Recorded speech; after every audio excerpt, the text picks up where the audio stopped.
It wasn't beautiful, but it was certainly entertaining.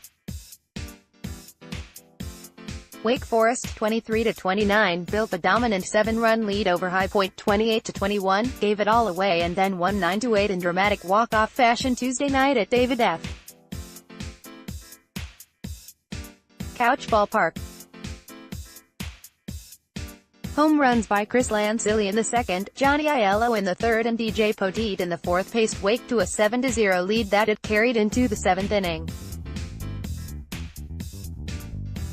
Muntz walked 2 and gave up a pair of hits while just retiring one Panther in the top of the seventh, leaving the bases loaded for Chris Parrish. Things kinda fell apart in the seventh with a couple hits and a couple walks, Walter said.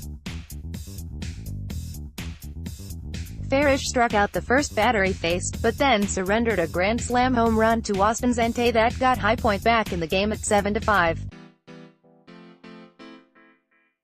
I didn't think Parrish threw the ball bad, Walter said. He got a little unlucky with the home run.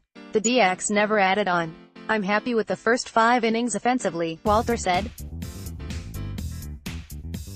But we shut it down and a frick walk was the only base runner we had in the 6th, 7th and 8th. Wake closer Rain Supple entered to begin the 9th inning and struck out Blake Shank for the first out.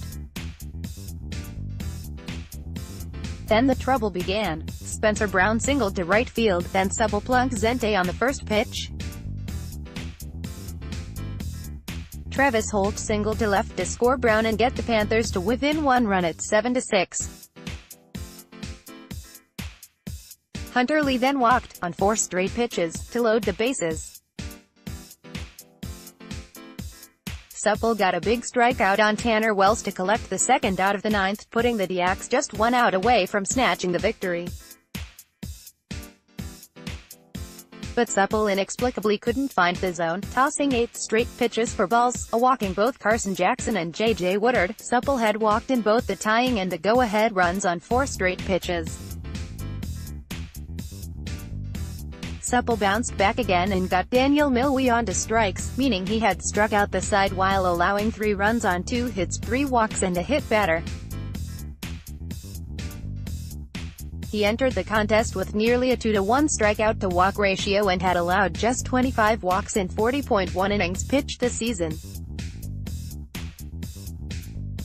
Suddenly down 1, Poteet led off the bottom of the 9th working a full count for a walk, and Patrick Frick found a hole on the left side of the field for a single off a 1-2 pitch.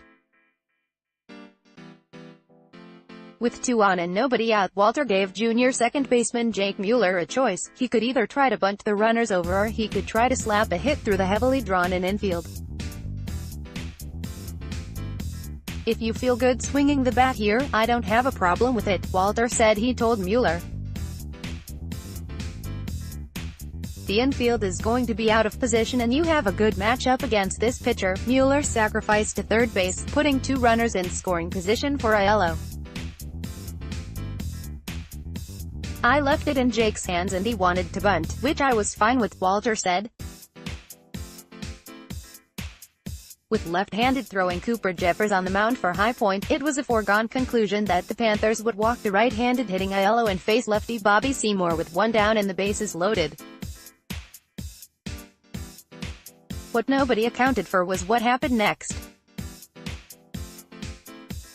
With High Point catcher Spencer Brown standing up and his glove high, Jeffers' first throw went high and right of the mark, sailing to the backstop allowing Poteet to scamper across the plate with the tying run.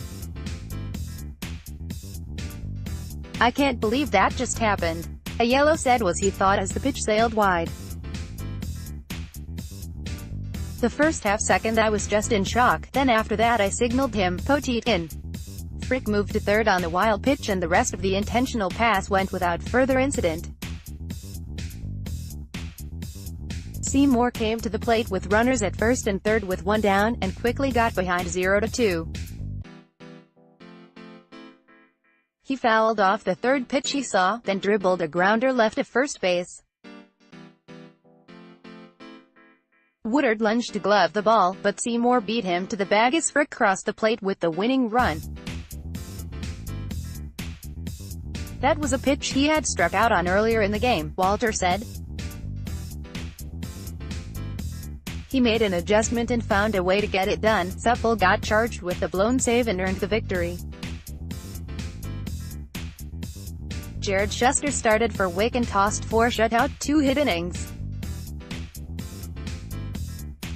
Ian Fleming pitched 2 innings, allowing just a single hit and striking out 2.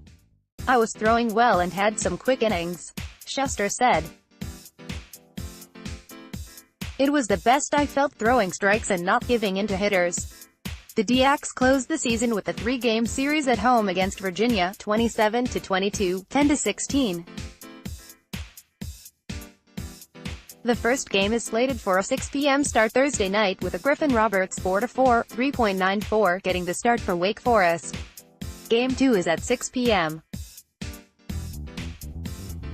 Friday, and the regular season finale is at 1 p.m.